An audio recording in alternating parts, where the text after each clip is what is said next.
Bueno, muchas gracias. Entramos ahora a un territorio que me es absolutamente muy querido en mi investigación de estos últimos años, que es el de la argumentación vinculada a los problemas probatorios, al razonamiento probatorio. Antes decía que no tenemos tradición en este tema. Y fíjense, y me voy a permitir y voy a abusar de la confianza de los organizadores casi para hacer un spot publicitario. Hacemos en Girona este año un máster en razonamiento probatorio. Es el primer máster en la materia en toda Iberoamérica. Esto no es algo que yo digo con orgullo, porque en realidad es algo que culturalmente deberíamos llevar más bien con vergüenza, ¿no? ¿Cómo es que en toda Iberoamérica, es decir, en España, en Portugal, en toda Latinoamérica, no hay másters en razonamiento probatorio? ¿Cuántos encontraremos en derechos humanos? ¿Cuántos encontraremos en derecho penal? ¿Cuántos encontraremos en derechos constitucional? ¿Cuántos encontraremos en derecho civil? Muchos, infinitos, no sé si infinitos, pero muchos, centenares. Parece que el razonamiento probatorio no es importante. En cambio, su práctica diaria les debe aconsejar que este tema, o les debe decir que este tema es muy importante. Algo está fallando en nuestra cultura jurídica. Bueno, aquí, en este punto me parece, y voy a intentar mostrar cosas que están fallando precisamente por no tratar bien estos temas. La argumentación está vinculada con lo que denominamos motivación, ¿no? La motivación judicial. Y, en mi opinión, la argumentación o la corrección de la argumentación tiene que ver, o incluso cómo diseñar la argumentación en materia de hechos, debemos de pensarla algo así como del final hacia el principio. Es decir, ¿cuáles son los criterios de corrección para tomar la decisión sobre los hechos? En función de esos criterios de corrección, que tienen que ver con los criterios que tiene que usar el juez para decidir, entonces, ¿cuáles son las estrategias argumentativas para mostrar que aquello que sostenemos cumple con esos criterios de corrección? Eso es lo que tendremos que hacer como abogados, es lo que tendrá que hacer el fiscal, es lo que tendrá que hacer el abogado una parte de la otra, es lo que tendrá que hacer también el juez en su sentencia, en lo que llamamos la motivación. Es decir, ¿qué debe justificar el juez cuando justifica la decisión sobre los hechos? Bueno, que se cumplen los criterios de corrección en materia de decisión probatoria. Y aquí, el silencio. ¿Cuáles son los criterios de corrección en materia de decisión probatoria? El artículo 741, párrafo segundo de la Ley de Enjuiciamiento Criminal Española establece que el juez valorará en conciencia. Criterio de corrección es lo que el juez le parezca. Eso no es un criterio de corrección, porque, dicho así, cualquier decisión que tome el juez será lo que el juez le parezca y, por tanto, será correcta. Si le parece esto exagerado, vean la sentencia 124/1983 del Tribunal Constitucional Español, que además es un leading case que ha sido repetido y repetido y repetido mil veces por el Tribunal, donde establece que ante las mismas pruebas, una decisión absolutoria en primera instancia y una decisión condenatoria en segunda instancia son ambas impecables desde el punto de vista constitucional, porque los dos decidieron según su conciencia. Es decir, tanto da condenar como absolver con las mismas pruebas. Esto es constitucionalizar la arbitrariedad. O lo que es lo mismo, no tenemos criterios para decidir. Bueno, y si van a sus sistemas, ¿cuánto encontrarán de la convicción judicial? ¿Cuánto encontrarán sobre las creencias, sobre la certeza, sobre la sana crítica? ¿Qué caramba es la sana crítica? Nadie lo sabe. Las reglas generales del entendimiento humano, dicen algunos. ¿Y cuáles son esas reglas? Si lo tomamos en sentido, digamos, en el sentido más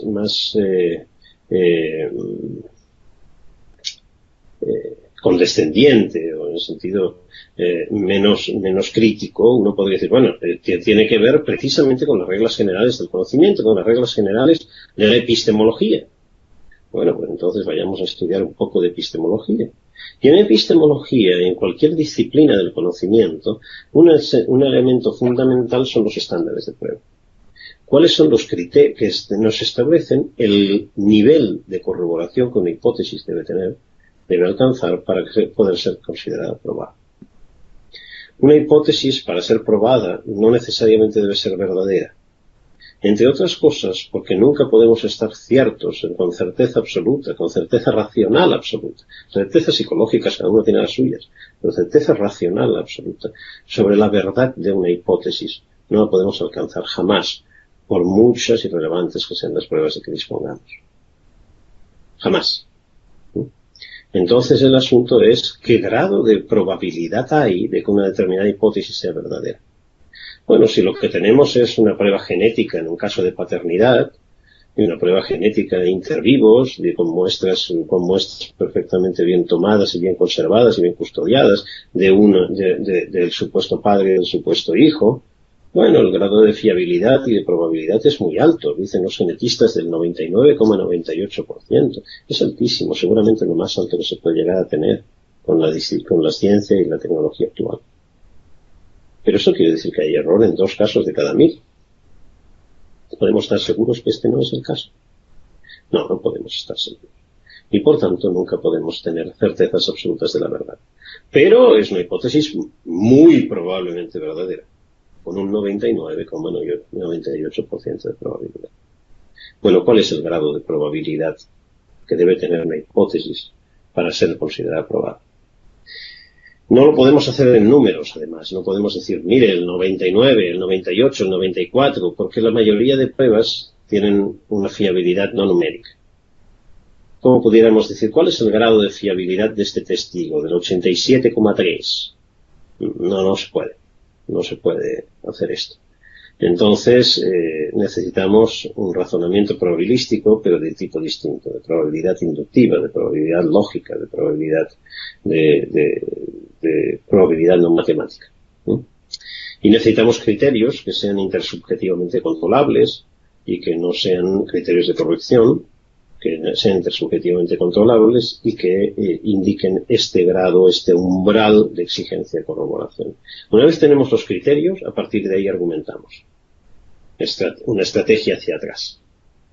Si sabemos cuáles son los criterios de corrección, entonces argumentamos que con las pruebas que tenemos se cumplen los criterios de corrección. Pero no solo esto, entonces podemos montar también nuestra estrategia probatoria. Cualquier abogado debería pensar cuál es la estrategia probatoria que va a ser una estrategia probatoria correcta para poder probar lo que pretende probar.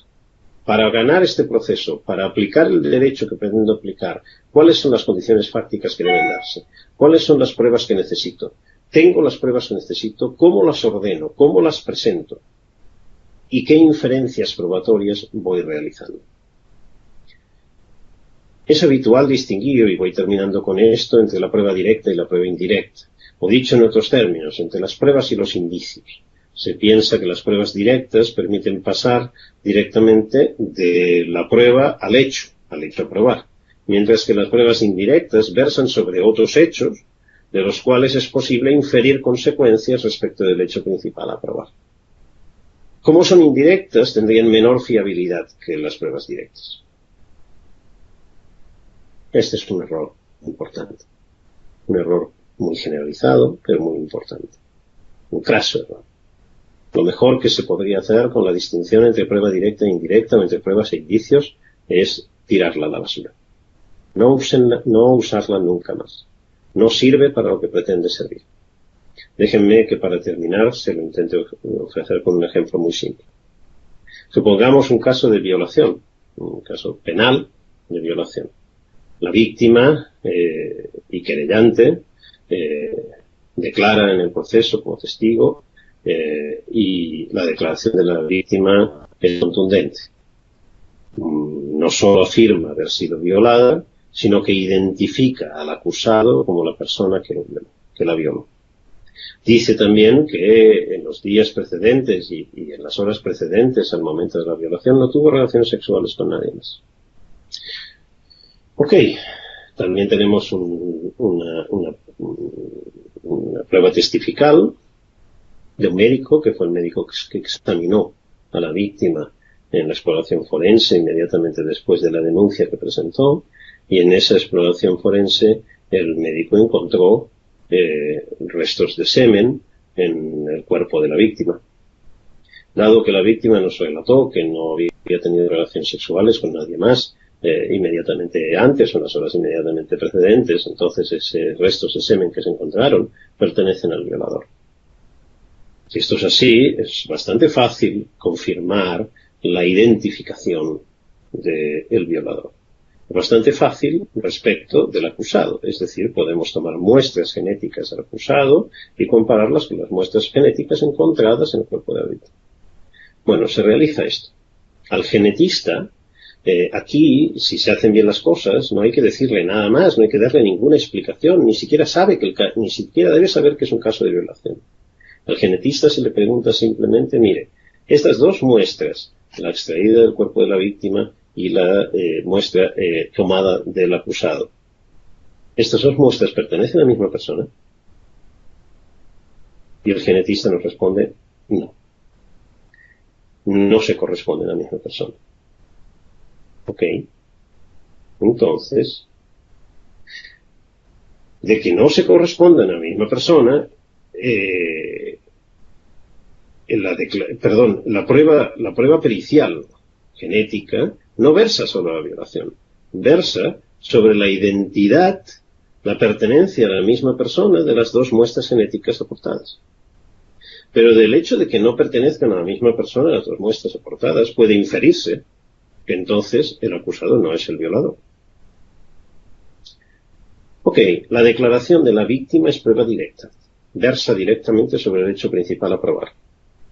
La prueba genética es prueba indirecta, versa sobre otro hecho, esto es, la pertenencia o no a la misma persona de las dos muestras genéticas. ¿Están seguros que la prueba directa siempre tiene mayor valor que la prueba indirecta? ¿Están seguros que una prueba tiene mayor valor que un indicio? El ejemplo creo que muestra claramente que no. Entonces, el problema ya no es si son pruebas directas o pruebas indirectas, si son pruebas o indicios, sino el problema generalizado es la calidad de las inferencias probatorias. ¿En qué medida esas inferencias son fiables? Y esto vale para todas, también para la identificación de la víctima. Cuando la víctima identifica, también hay que realizar una inferencia que va de la víctima dijo que el acusado fue el violador a el acusado es el violador. De que lo dijo la víctima a que lo sea, hay una inferencia que hay que cubrir y hay que sustentar. Entonces, la argumentación jurídica en materia de hechos tiene que ver con la estrategia en la presentación de los distintos elementos de juicio, con la estrategia de justificación de las inferencias probatorias que realizamos a partir de esos elementos de juicio y con la justificación de si con todo esto alcanzamos o no alcanzamos el umbral de exigencia probatoria previsto en los estándares de prueba aplicables al caso. Todo esto exige una formación en razonamiento probatorio que creo, desgraciadamente, hoy todavía en las facultades de Derecho no estamos dando y muy pocas veces damos en escuelas judiciales, en escuelas profesionales, etcétera, etcétera. Pero me parece absolutamente crucial que se lleve a cabo. Muchas gracias.